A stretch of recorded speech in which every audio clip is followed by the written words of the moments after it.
Okay, folks. Noon, we're going to go till 12:15. We got a bunch of recruits in. Coach has got a lot of things to do. I got 2 other guys we got to get in here. We're going to go with one and done with the questions so we can get as many in. Open up Dave Biddle, 24/7 Sports. Ryan, a week into spring ball, what are you most pleased about overall? I like the energy at practice. You guys got a chance to see it, a couple of days anyways. It was early, but there's just been good energy. I think the coaching staff's some new faces in there. They've been prepared for the practices. I think the leadership's been good. I think the effort's been good. Overall, just a lot of juice in practice, a lot of people moving around with a purpose, getting some great feedback from recruits and families who come in and watch us work and the way we work. So that part's been good. This is now, today was a helmets practice. We'll go to Tuesday, Thursday, and Saturday padded, and hopefully get a feel for kind of where we're at. First 4 practices have sort of been just heavy install, but good effort so far. Dan Hope, Ryan, the last couple of years, we've had some guys who are still on the team participate in Pro Day. Are you going to have any guys who are on the team go through with drills Wednesday? Yeah, we do. Really, we have just about every position represented, so we don't need a ton of help, but we will. I think Mick's still finalizing that, but it'll probably be, my guess would be Carnell and Brandon to help with the receivers, help with the Mecca, and Will. But I think that may be it. But I think we're still working to finalize that for Wednesday. Austin Ward's podcast. Right. I asked about Austin Servo last week. I'm just going to keep doing that, I guess. Are we not talking about him in the right way? It felt like swing guy, maybe 6th guy, and he gets the Iron Buckeye as well. Right. Could he – I know it's so early. Could he start at one of these spots for you? I hope so. Yeah, I hope that's the goal. When you think about the guys who have come in that 3rd year, is really a lot of those guys take the next step. And that's what we want with Austin. And usually it's a good sign when you're an Iron Buckeye coming out of the winter. It's a great sign. So, again, I think it's funny. You get done on January 20th and then you start up, just a week ago. And it wasn't only like 2 months ago. But sometimes you can come in with a different demeanor, different look in your eye, different approach. And, he's so far shown that look in his eye. Now, what he puts on the field here this spring was yet to be determined. But up until this point, he's done everything right. Bill Rabinowitz, Columbus Dispatch. Last year's nucleus came from that 21 recruiting class. The 22 recruiting class, only 7 of those guys in the 21 are still here. Right. And Sonny wasn't even supposed to be here. Why do you think that class hasn't panned out, and how important is it that the remaining guys do make an impact this year? It's funny. I was looking at that just recently, and I think a lot of it had to do with the class that was ahead of them and the class that was behind them. And some guys deciding to come back last year. There was just a lot of reasons, and for whatever reason, that group never made it up the depth chart. Some guys early on in their career, some guys later. Coach, can introduce you to Joe Reedy, new writer for Associated Press, right over there. Joe, go ahead. Ryan, just a weekend with Matt Patricia. How do you assess just him working with the defense and getting up to speed? A lot of energy, building relationships right now, just getting started. But I think the feedback from our players has been good. I think they really enjoy the conversation, the extra time that they get a chance to spend some one-on-one time with Matt. His experience and credibility speaks for itself. I think they know that, but now they're getting a chance to meet him, and I think it's been great. I think we've gotten great feedback from the recruits as well, who have had a chance to meet with him, and we're just starting to dive into some of the different things that we can do on defense, and there was a couple good things today. So we'll see. Again, just a couple weeks in, but again, I look at the staff chemistry and then chemistry with the players, and so far that's been really solid. Tony German, Buckeye Huddle. Ryan, you guys don't normally go into the FCS for a transfer. What made you look at George, the right guy for you, and what have you seen from him so far? Yeah, he comes from the same hometown as Tommy, and we felt like we at least knew some people there to ask questions about his background, and then watched his film and just saw a player who played really hard, really physical and tough. Brought him in, really liked his family and his support system and just what they believe in. And we felt like it was the right fit. When you bring somebody in, as you know, it has to be the right fit in terms of a player, but also who they are as a person and their characters and their beliefs and their values, and really aligned with Logan during that time. And he's come in and actually did a nice job in those 2 weeks when we were preparing to play in those last 2 games of last year. And he's taken it from there, did a nice job in the weight room. He's a very serious guy, but he's earned the respect of our team in a short period of time. Matt Murphy, 24/7 Sports. Matt, given the openings at both tackle positions. Yeah. How important is this spring for the two guys you brought in, and what have you seen from them? I know early on, but the two transfer tackles. I like the way that we're working right now. I think there's a good rhythm about, Tyler and, all the guys. I think when you see Marcus, Coach Dickey, they're attacking this thing, all three of them, and there's just a good rhythm about them. They're breaking up the work. I think the guys on the offensive line feel like they're getting better coming off the field every day.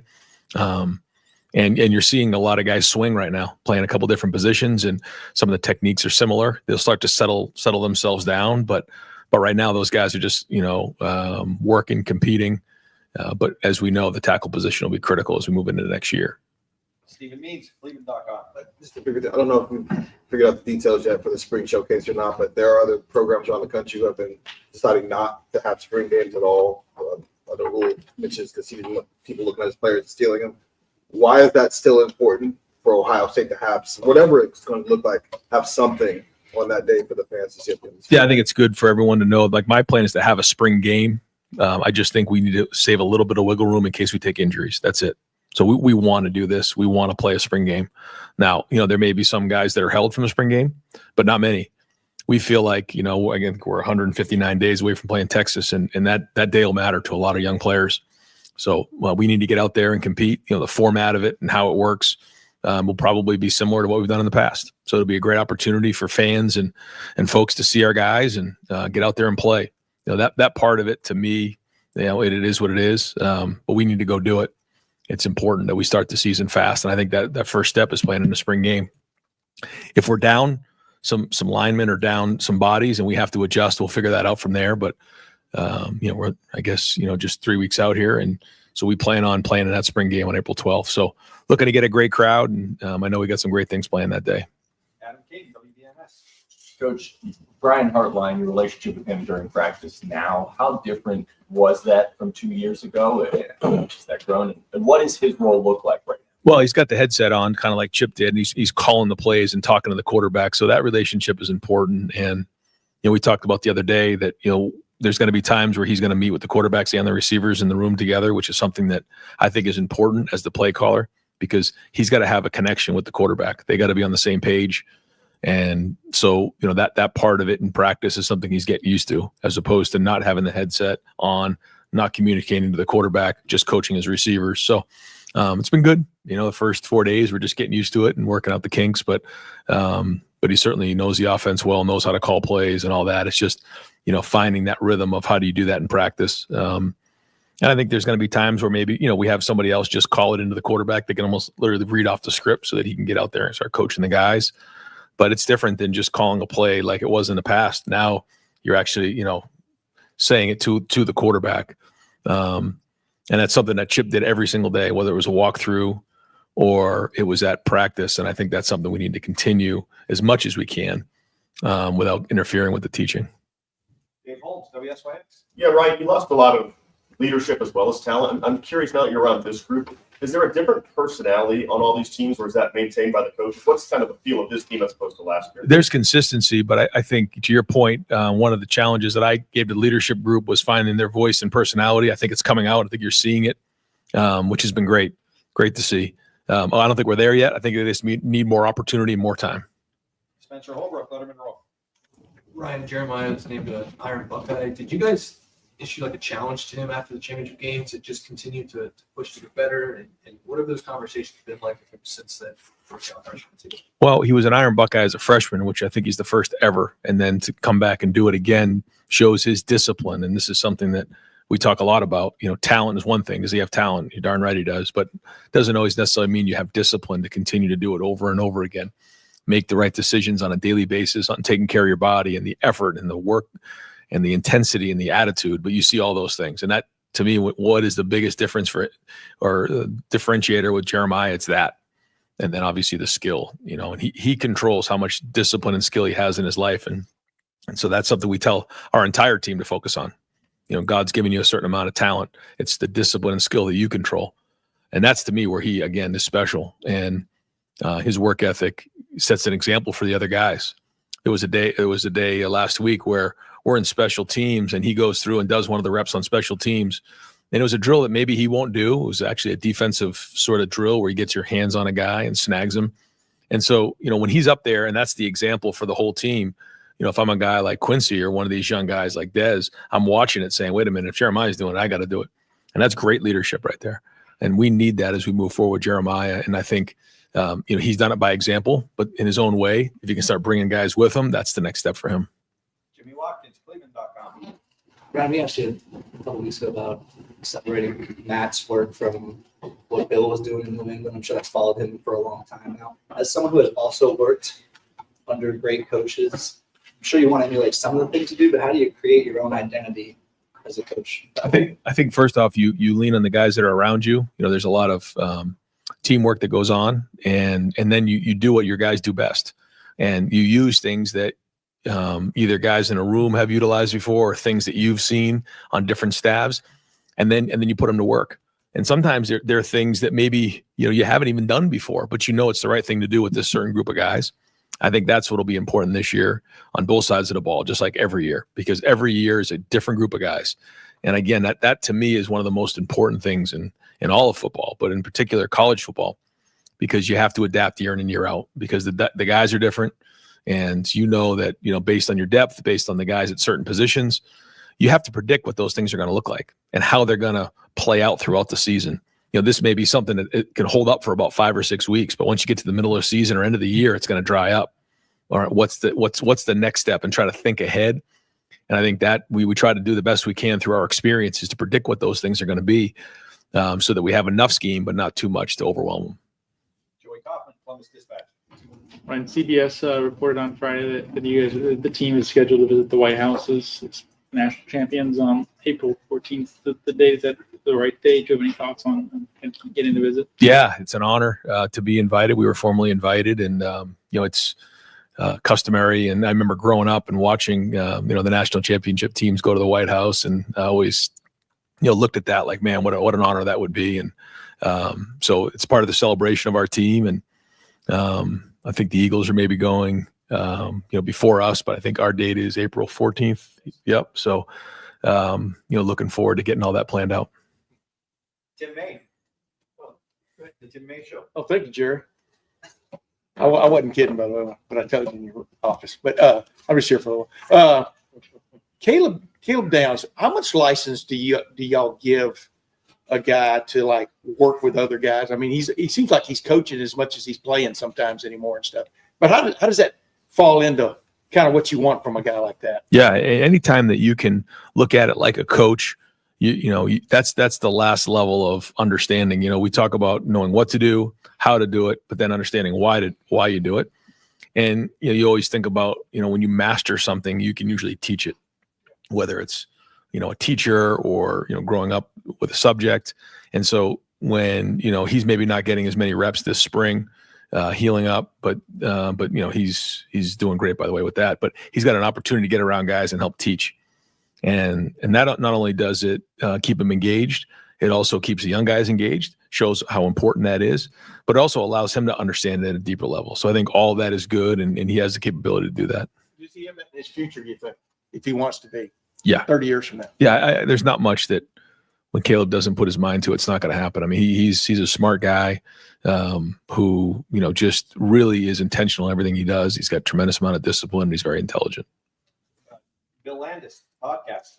Right. Did you guys learn anything in the playoff about the viability of rotating on the offensive line that might make you want to do that sort of as a matter of course this season? Yeah. When you're playing this many games with 18 to 22-year-olds, yeah, you need to have depth. You have to, because you just know along the way to think that everyone's going to be there for all 16 games is unrealistic. So we've got to try to figure out ways to roll guys at all positions, and there's not one position that I don't think that's the case. But I do think the best example of that was the offensive line coming off of last year, and that's what we're going to use as the example. We need to do. We talk about power of the unit. And I'm actually not even there yet, but that's kind of like the next phase, even for next week with the staff that I haven't really gotten into, is like depth. I know it's always been a big thing before, but now it's not just like putting the starters out there. It's like, how much depth can you have to be able to sustain this long season? It isn't just about 1 game, 2 games, 3 games. It's about the entirety of the 16-game season and being able to do that and making sure that at your position, you have enough talent and production, but you also have enough depth to survive the season. And to me, that's important now more than it was in the past. Dylan Davis, Dylan, what is it? Brian said he's given a lot of thought to coaching up the box or being down on the field. And he had made a decision on that. It's something we would have a lot of input on as well. What are your thoughts on an offensive coordinator trying to call plays from the sideline, preparing to do? Yeah, it's a comfort level of what you're seeing, and then there's. I liked when I was just calling it to be down on the field because I could look him in the eye. But I also like to be around the quarterback and talk to the quarterback. I think if all things are equal and you had a veteran quarterback, you can see more up top. You can be more organized. It's almost like playing a video game. You're detached from it all. And you can think a little clearly. You don't get caught up in the emotion of the game. You lose a little bit of looking somebody in the eye and see how things are going down there during the game. But it's a little bit of a feel. So I think as time goes on, we'll kind of let Brian try to figure that out. And we get into the preseason, we'll do some scrimmaging in the stadium. The spring game will probably be a little bit of a snapshot for him. But I'll leave it up to him on that decision. And final question, Jeremy Birmingham, the podcast. Ryan, staying on that track, like with Brian, obviously as a wide receivers coach, he's the best in the country and is viewed that way by pretty much everyone. Chip was the guy in the headset that he was talking to the quarterback as the quarterback's coach. How do you balance what Brian needs to do with the receivers versus what he needs to do with the quarterbacks versus what he needs to do with play calling, et cetera? Yeah, well, I think he's got help here with myself and with Billy, Devin. I did it before where I did coach the receivers and called plays. And I think one of the things that we talked about, Brian and I, was just having enough interaction with the quarterbacks so that he does know and he's on the same page, because I think that's important. But it's sort of a team effort. We're all involved with this. So I think every week that goes by, he'll get a better feel for it and how that goes. But I think one thing that helps us in recruiting, it helps us with the guys, is just the stability of the offense, the stability of Brian, the stability of myself involved with all of those guys that keeps this thing moving. And we're all talking the same language. And I think that's, that's good for quarterbacks to know the rules are the rules. The wide receivers, the rules are the rules. If you just stick to the rules, things are going to go good. And there's not a lot of gray area when it comes to the passing game. And because it's, going on 9 years of trial and error and different things. And so, we know certain, buckets of plays or styles of plays that fit certain, skill sets in terms of quarterbacks, receivers, tight ends, running backs. And, so that part's good. It's not like a lot of trial and error right now. So we all know exactly what it should look like. And we all know the coaching points along the way. But we do have to make sure that there's not a lot of too many voices in the quarterback's head. That has to make sure that it's consistent across the board to make sure the development is strong, because as we all know, it all goes through the quarterback, and that's the most important thing. Coach, thank you very much. All right, guys. Thanks. Yep. Hey, Mike, you text Anthony, let him know.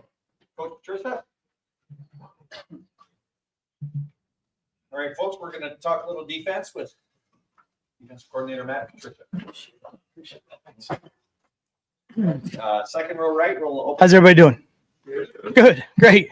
All right. Sorry. Let's go. I'm good. It was fun. Stephen Means, Cleveland.com. When we talked with Jay before you guys started spring practice, he mentioned when you were hired, one of the first people he talked about was CJ, and it seems like you two have gotten well acquainted very quickly here. What about his skill set, when maybe you look at some other guys that you've had as defenses in the past, makes him so unique and someone that you couldn't wait to make it work with? Yeah.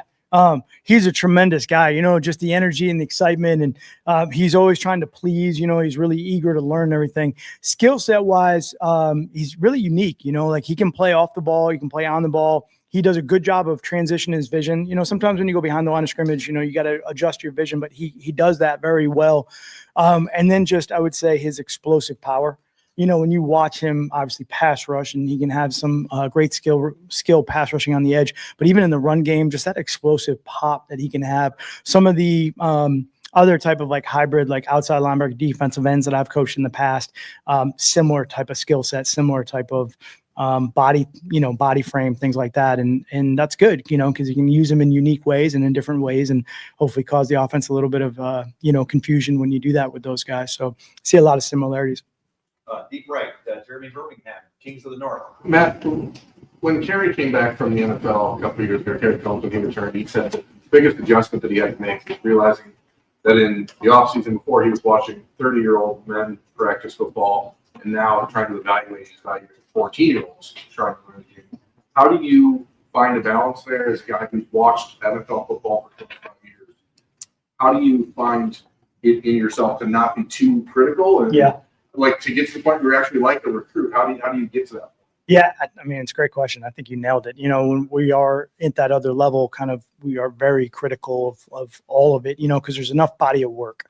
You know, you can go through and dive in not only the skill set, but then, you know, you're trying to look at football intelligence and kind of, you know, what they've learned and how they've grown and matured. I think looking at younger players and younger kids now, you're really just looking at what are the physical attributes that they have, and then just understand the fact that, like, you know, you have to teach them a lot of the game too, which is fine, you know, and you're going to teach them different things that you want them to do. So just really looking at, you know, some of the raw talent, I think has been pretty awesome, you know, and obviously really just for myself, it's been a while since I've watched that level of football, just how good it's gotten. You know, I mean, you have a vision of what it looked like 25 years ago. And I know we're all kind of, you know, we live our glory days back then too, but the kids are way better now than we ever were. So it's cool to kind of watch them all that. And you're trying to really project, you know, like, what do you see them being able to do? Framework, how big are they going to get?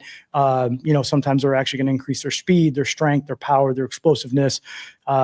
I always like to look at little things, you know, whether it's knee bend or ankle flex, you know, that's a big one too. You know, just how flexible guys' ankles are, their ability to bend, keep their knees over the toes, move, break, transition, hip fluidity, you know, back and forth. So just really try to look at the raw talent of it. And then, you know, you can coach the other things as far as, you know, the finish, like how are they finishing on the plays, whether it's a DB through the pocket, ball skills. Some guys are more natural when they go up and play the ball in space. So just trying to evaluate that and then, you know, figure out where they're going to go as they do mature and get older and figure out the positions that they then can help you with.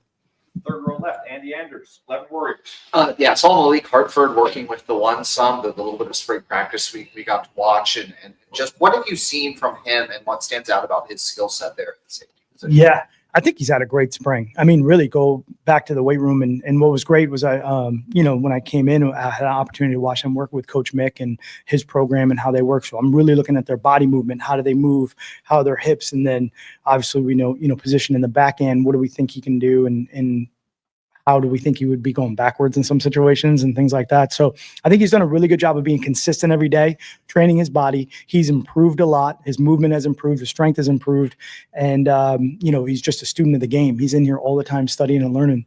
I really like right now, I think that there is some flexibility for him to be able to play down, play back, has great range kind of in that back end too, which is really good. And now just maybe a little bit of eye control and teaching where he's reading and kind of being able to see through the uncovered lineman back into the quarterback and kind of have maybe a little bit of a football instincts and be able to jump, you know, some of the things that he sees back there to, you know, go play those plays faster. But his work and his consistency with the way that he approaches it, it's really been awesome. Like he's done a great job. Right next door, Jeff Gilbert, Press Pros. Coach, D-line, a lot of new guys this year. Coach Ryan was just in here talking, and he's talked for the past year, 16 games, depth. Is this line going to get deep? Is there going to be depth to it, or it's going to be halfway through the season before you even realize, do we have the depth we need? How are you seeing that? Yeah. You know, that's a good question too, with just obviously my newness to the, you know, the college schedule, but, you know, I'm used to kind of those 16 game seasons, you know, and the longer season. So I do think that depth is critical and just finding out exactly what roles those guys can play within the defensive line. So having some flexibility to be able to move guys around. And even when another guy comes in, understanding what his skill set is, and maybe that changes something structurally, you know, that you do to be able to try to fit what his skill set is a little bit better so that you can pull off some of those reps off the other guys to, you know, have better longevity through the season. So that, I think that's really important. I think it's important early, you know, I think it's important now too, you know, to see that what they can do so we can figure out what they do well and then make sure they're in those positions. I think you can have depth, but sometimes if you get guys out of position, you know, they might be a good player, but if they're not in the right position, then it doesn't look as good. And I think that's our job as coaches to try to figure that out, exactly what that is, so that when we do get in midway through the season and we need different guys in different spots, we're like, no, remember this guy is really good here. Let's structurally maybe do this instead this week, or, you know, for this game or whatever it might be, so that we do continually have that depth. Over to the right, Adam King, WBMS. Every coach has a different process of how they kind of work their way into a new place. What has it been like for you? How have you approached meeting these guys implementing who you are as a defensive coordinator? Yeah. I mean, it's obviously awesome just to be able to come here. I mean, I have such respect for Ohio State and obviously a great year last year and Coach Day and the program and the culture that he's built. I'm a big fan, been a big fan for a long time. We come here all the time when you're at the next level and you're grabbing a lot of really good players out of the school. So you're very familiar with that. I think for me, I'm just, like I said, maybe before, like, I'm just excited, I just want to teach and I want to mentor, but really right now I've got to learn, I got to listen. I've got to learn. I got to try to, understand what all the great coaches that are here, what they're doing fundamentally, and then things that we did last year structurally that are really good, and, implement all that as we go forward and just try to do the best job I can to teach. I think that's my job right now, is that with what we're doing and when I see it, be able to teach it and get it across to the players and the coaches. But, right now I feel like I'm the student, I'm just kind of learning and trying to take in as much as I can. And then really trying to learn the kids, trying to learn, their backgrounds and where they're from and what do they want? I think that's really important, so that I can be that mentor and that teacher and help them, along whatever path that is for them, and constantly try to encourage them to, to do all that stuff that they have to do every day and be consistent with it. Deep right, Nick Walker, Lettermen Row. Matt, this is the first time we've talked to you since the contact period opened up for you can't get into specifics with guys, but what's it been like to actually meet with recruits out on campus to actually pick up hands? What have you taken away from that? Yeah. Yeah, it's been a little while for me on that deal. So it's really cool. I mean, the whole thing is like completely changed, right? I mean, I think there's so much coming at these guys so fast. I kind of feel for them sometimes, and I think for me, my approach is just, I'm trying to be as direct as I can and as honest with them as I can, and, just help them evaluate what I see and how do they get better. And then, visions for us going forward and how we would be able to implement that. But I really do enjoy sitting down, right now in the initial phases. I think a lot of them, because they have been, they've been recruited by Ohio State for a while. So a lot of that process is just getting to know my story a little bit and getting to know me.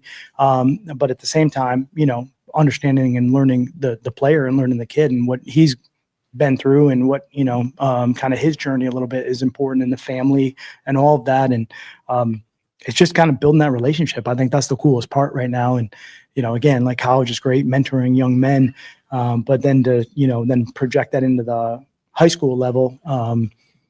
Like I said, my parents are teachers and my dad, he did that a lot too. So just trying to keep his voice in my head a little bit, and understanding, these are young kids and really, again, like I said, there's just a lot coming at them, I think. So listening is really important. And then, just building that relationship with them. Jimmy Watkins, Cleveland.com. Now, the layman might see a guy with your NFL resume jump into college and say, well, that's a backward career move. Why don't you see it that way? Yeah. I really don't. I mean, I'm very blessed for my NFL career. I was really, really lucky. I mean, I've coached great players. I had a lot of fun, but I think, like I mentioned before, I think I started off as a college coach. I think that was where people really impacted me as a young man. And I think as a coach, we want to teach, we want to mentor, and that's what we want to do. And, this is a great opportunity for me to get back to that. I think it's really important right now just to, teach the game. And I know I can help them. I know I can help the kids. And if they want to go to the next level, I can give them a lot of good advice. But I mean, it's Ohio State. This is the top. So, I mean, I'm pretty lucky to be here. And again, it's a great game. The kids are great. So I think of it as just a great opportunity to go coach. And that's really what I want to do. Joe Reedy, Associated Press. Matt, you've got experience with New England of winning a championship, but then 2 months later, quickly having to go back to work. Just with spring ball here, what's the biggest thing, just knowing it's a long season and being back in that short amount of time? Yeah, I would say that's a really good point. I would say in my previous experience, I think one of the biggest things to try to always get everybody to understand is the urgency which you need to come back at. And we would always say it, we're just behind. We're behind everybody else. Everybody else got a jump start. Everybody's a little bit further ahead, and just try to create that urgency of what's happening right now for, our team. Like, we've got to really, be intentional about everything we do. We've got to have great urgency. We've got to rest. We got to recover. We got to do everything from, the body, but just that mindset of like, it's going to happen fast. Like, the offseason is going to be shorter. We're going to be back in it before you know it. And, we can't make up that time. So how do we, if we have the mentality a little bit like we're behind everybody else, how do we catch up?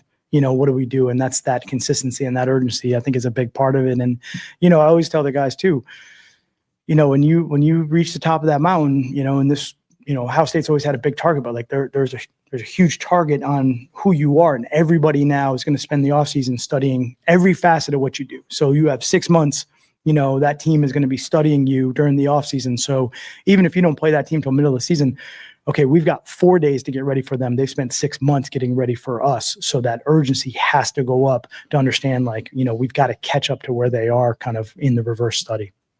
Austin Moore, the podcast. Now you were talking going into camp about the multiplicity of the schemes and how you can adapt over time. How much of that relies on the nickel position, and how many guys could you consider on this roster to play that? Yeah. I think multiplicity comes in a couple of different ways. Nickel is huge, big nickel. If you have some of those body types, safety position in my past, has always been one of those positions that's been fun to kind of move around and put in different spots, especially when you have guys with a big skill range that play that position, because I think it makes it really hard for the offense, kind of what exactly is the defense in right now and what can they do out of it. So I do like the flexibility of the nickel and the big nickel position. I think the linebackers are really, critical in that too. Guys that can play on the ball, off the ball, and get into different structures that way is fun, to kind of put pressure on the offense. I think, here, the defensive backs just specifically, you're talking about the nickel, like it's a great room. There's a lot of depth there. So in that situation, I'm like, okay, let's get as many guys as we can in different roles to be able to go out there and play and keep it moving on the offense, try to make them figure out like, hey, somebody else is coming in. Is this a different package? Is it a different structure? Like, is this going to be something new? I'm not really sure what this looks like, and hopefully we stay ahead of them before they figure it out. But I think the room's great. Tim, they do a great job. Matt, they do a great job back there of training those guys and bringing them in. And, they're big, they're long, they can run. I mean, if you like defensive football, those guys are great to watch back there. It's fun. And time, just a couple more. Bill Rabinowitz, Columbus Dispatch.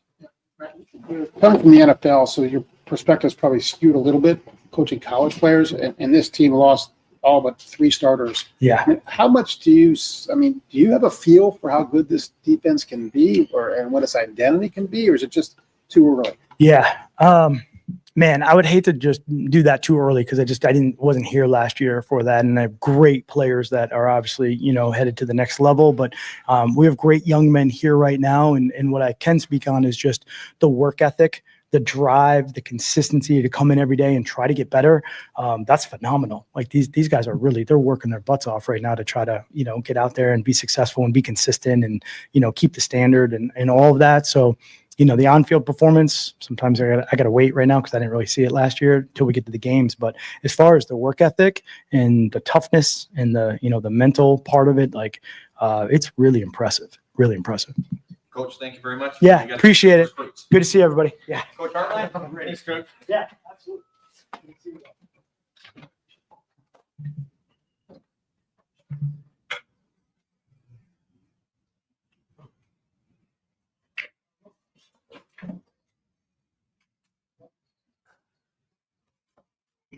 Thank you, sir. You're so welcome. All right, we will open up the floor for questions. So, Coach Hartline, Dan Hope, 11 Warriors. Ryan, when you have a guy like Max Clare come in was as productive of a receiver as he was at Purdue, how exciting is that for possibilities, what you can do with him as a tight end? Yeah, I think the tight end position's a great opportunity to create mismatches, whether it be in the run game or the pass game. Guys that are able to do both at a really high level can cause issues, I think, from a defensive perspective. So to have someone that dynamic is definitely should ideally be a bonus. But right now we're not really over focused on schematics per se, how everyone fits. We're really trying to focus on identifying what these guys maybe lack and improving those areas, and then everything they do well, we're trying to enhance. So it's really a hard focus on self-development. And I know he has a good feel for what he's good at, and I think that he's really focused on the things he can improve upon. But having guys that can do multiple job descriptions can cause issues for defenses. Yeah. Pat Murphy, 24/7 Sports. Brian, when we talked to you out there, you said being an offensive coordinator won't take away from what you're doing with the receivers. How are you finding balancing that time with the offense as a whole, having a headset on, talking to quarterbacks, but still getting what you need out of that receiver? Yeah, I think from a receiver stance, that room, I think that has some good veteran leadership. So the top of the room is well secured, and those guys are doing a really good job, and they're really deep. So did a good job getting a jump on the guys that just got here, some freshmen, and I think the combination of getting things going in January and kind of setting the parameters of how we operate and the expectations a little bit on again focusing on yourself and your self improvement really allows those first couple groups to kind of do their thing at practice. So Coach Jordan's doing a great job helping me in that room, keeping it organized. But with all that being said, I think being organized outside of receiver meeting times and all those other times where you're the position coach, if you will, if you can stay well organized, it doesn't detract from where you're trying to be when you're supposed to be there, if that makes sense. So on the field, I'm trying to watch a lot of things. I think that based on previous opportunities, maybe I'm focused in on one guy because he made that mistake on that play last week, so I'm kind of locked in there. But it's definitely a balancing act. I'm not saying I'm a pro at it yet, but I can feel myself when I'm getting pulled one way or the other, and as long as I can keep self-assessing myself, I think our goals and what my goals are can be accomplished. Yeah. How and where have you seen Jeremiah grow the most as a leader? Well, I would say he, originally a leader. He's a by example type of young man. He's not going to say a whole lot, at least in years past. I would say growing would be that way. He's being a little more outspoken. I think he's speaking more in the room, in the receiver room. And, I would say just even conversations that we have, definitely just feel, more and more intellect and football IQ and all that's just growing. He's just another year older, another year of improvement. So he's growing that way, but I would say probably a little more outspoken than he was when he first walked in, since when he walked in, it was 0. So it's definitely a little more than that. He's doing a good job of always leading by example, but we're all trying to just get him out of his comfort zone and see if he can make an impact on some of his peers from a communication standpoint. Cleveland.com. I saw the success you guys had last season with the running backs being able to kind of divide the workload and keep them relatively fresh going into the playoff. Just how important do you think that is to this roster? Does it have to be 2 guys? Can there be a third guy that maybe has more reps than we saw from the third guy last year? Yeah, I don't know how it'll play out. Coach Locke will have a great plan there, but I think that having depth at that position is really critical, whether it be at our level or the NFL level. You guys kind of see it every week, every year.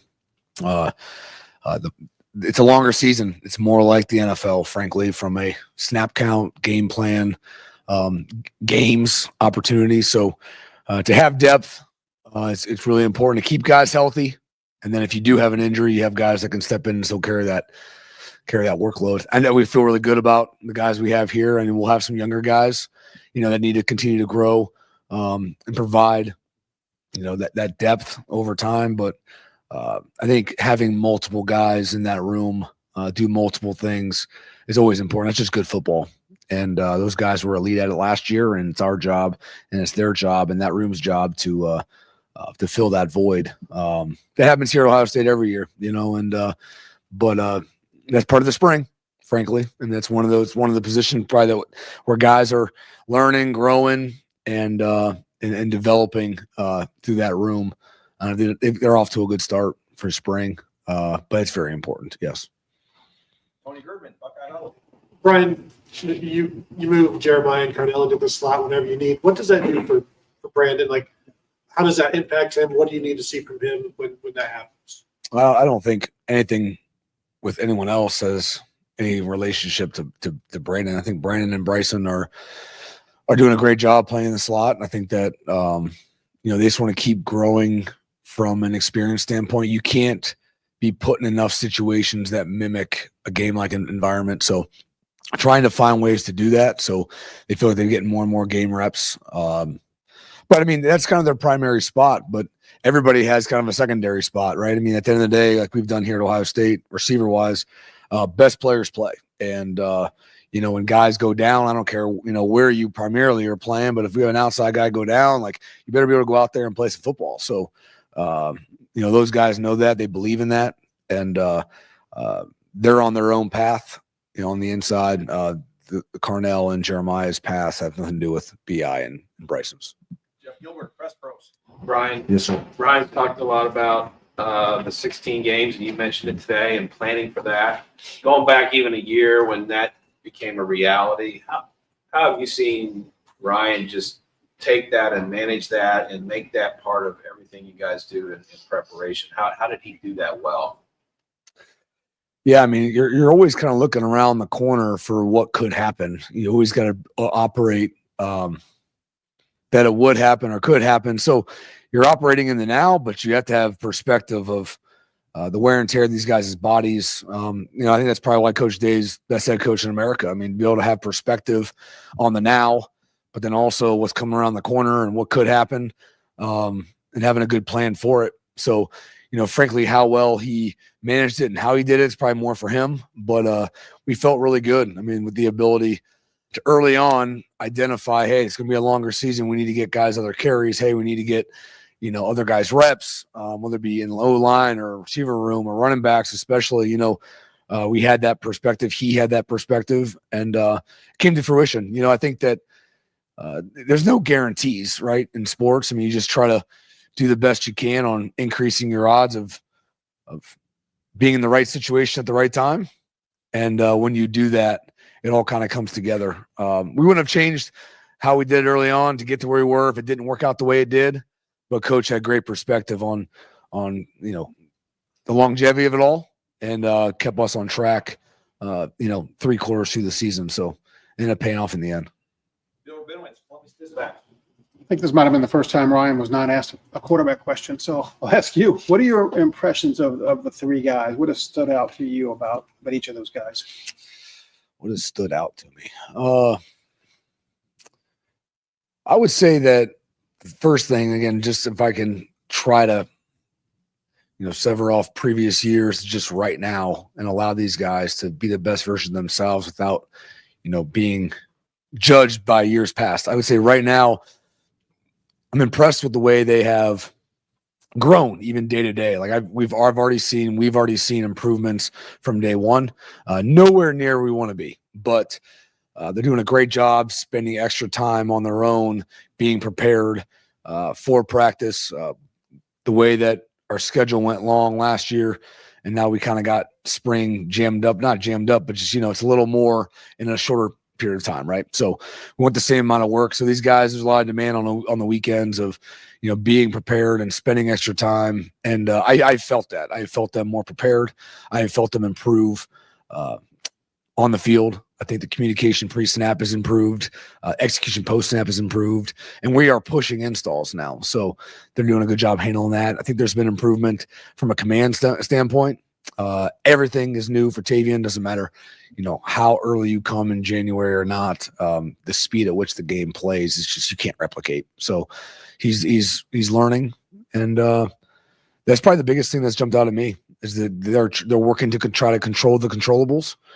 And as defense changes and things change and picture changes, they're learning from it and hopefully making each mistake once and moving forward. So I appreciate the way they're spending extra time. I think it feels like to be prepared for the day-to-day activities. Yeah. Milo didn't get here until June last year. Where have you seen was really growing? How different is he now to having that time as opposed to? Yeah, it's not that he's trying to, but it's easy to minimize the work you didn't get because you don't think it's really that important until you go through it. So this past winter he went through it, and he was pretty frank about how important it was for him even this past winter. And to miss that can really have a ripple effect. Again, not that we can't make up for it and make it work, but that's still a lot of work that you haven't done, both individually and your teammates. Haven't seen that. So that's really important. I feel like. Yeah, he's made a lot of great strides. I think this spring has been, is really good for him. It's just still his first spring, which is kind of crazy to think about. So, but yeah, he's just chasing, making that play. He's going to make that play. Just like everybody else, he's going to chase that consistency level and just being that guy that just always makes that play, because the guy that always makes that play is that guy, So that's what we're always chasing. It's not if, it's how often. And so he's doing a really good job building his body up. He's bigger, he's stronger. Culturally, he does a great job. I don't think he's ever late. He's doing a good job just continuing to grow on the field. And he's putting a good foot forward so far this spring. Yeah. Spencer Holbrook, Lettermen Row. Tyler comes in with a lot of play calling experience. Yep. What have you learned so far from him that you can kind of take and adapt to the way that you want to call plays, or have you guys talked about those kind of things at all? No, just kind of, working through run game install. I would say that we've done a great job of putting together a great offensive staff. I think that everyone provides really good value. And I think that I'm really excited about it, frankly. We're all going to keep growing and learning and getting our quirks out and how we do things. But we're working on ways to enhance. It's not a whole lot of changing that needs to happen, just enhancing and then finding consistency. So whether it be Tyler or anybody on staff, I think we've put together a pretty good offensive staff. And, I think we'll keep growing in our own right. Yep. Stephen Means, Cleveland.com. You talked about the top of your room a little bit, but has anything stood out about Quincy Porter through these first couple of months that he's been here? I would say that, I did. I made a comment on the top of the room. I'd say that the room is really healthy. I would say that ultimately, the newer guys always dictate how good the room can be. There's always projections every year. Oh, this year's, receiver room, this year's receiver room, this year's running back room, this year's O-line room. Now, I think having the guys that are coming back that know the offense, that have been pretty productive, is one thing that checks that box. But how good the younger guys are really will dictate how good the room is. And I think that, all four of those guys are doing a really good job of learning the offense. Culturally, they're doing a great job of doing what is expected, and they're studying. They're doing a good job learning the plays. We're going to have mistakes. We know that, but there's a lot of care from the young guys. I think, Phillip Bell and Des Jones and Quincy Porter and Poppin Miller really have done a good job putting in extra work, trying to get caught up, trying to hold the standard of the room. And the standard being in spring, like, hey, we're going to make mistakes, but let's make that mistake once and continue to learn. And so those guys have bought into that. Their finish, their strain, their hard work on the field is showing up. And when you catch them on it and they didn't do it, they understand they were wrong. So really, encouraged by those young guys. And, I think Quincy is doing a good job within that group. Joey Kaufman, Columbus Dispatch. Trying to follow up on some of the dynamic with you wearing the headset and stuff, how it practices and balancing that with your receivers. How, when you were doing this 2 years ago in spring with some of the play calling, didn't have the headset, that was like the newer technology now in terms of calling stuff in and talking to the quarterbacks. Like how different is that? Is that like a adjustment, or like what is that? No, it's not really much of an adjustment. I think you're just sharing the information. Before, you were talking to the signaler, and the signaler was relaying the information to the quarterback. So now it's kind of a straight line to him. I'll always make sure that I think clarity of message is really, really important. So, at the end of the day, whether it's right or wrong, that's a different time for a different conversation. I think clarity of message, of asking guys to do one job, is really important. To have him hear one thing from another guy and another thing from another coach, that's not good football. So when it comes to the quarterbacks, I'll always be in line with Coach Fessler. So I want to make sure that whatever he's talking to and whatever he's saying, I'm echoing that. And if I don't like what is being said, then we'll have a conversation about that. But on the field, you want clarity. And so the information goes straight to the quarterback. It's also going to the signaler and everything too. But no, I don't think it's a vast change. I just got to be very, sensitive to make sure what's coming through the mic and what I'm saying, and not, making the quarterbacks hearing something they shouldn't be hearing. And that's probably the biggest thing, where before you kind of had just a signaler hearing whatever you want to hear, or whatever you say, and they have to do a good job of not telling anybody. But, I would say that I'm just making sure I don't have a lot of noise on the headset for the quarterbacks. And final question, Jeremy Birmingham, Kings of the North. Brian, as 2 years ago, other than the headset, obviously you were in this position in spring. What 10,000 foot view? What is different now? Why are you more prepared for this and more ready for it? How do you see that confidence growing? I would say that, yeah, it's been 2 years, and I guess, selfishly, individually, maybe grown a little bit. But I don't know. It is different. I couldn't always tell you why. I think that the staff around me is awesome. Not that it wasn't then, but really comfortable in my skin. And I think, being around Coach Day, Coach Bailey, Chip Kelly, pick them, Justin Fry, it was, if you're not around and you're not learning, you're not growing, then you're kind of wasting your time. So try not to waste a day of that. I'm not saying we're perfect like everybody else in this room, but we're surrounded by a lot of elite individuals. So try to maximize each day, and when the opportunity presents itself, be a better version of yourself. And there's some opinions on why I think it might be a little different now, but keep those to myself. I think I've grown individually, frankly, and I'm just excited for the opportunity. Great. Coach, thank you very much. Thanks, guys.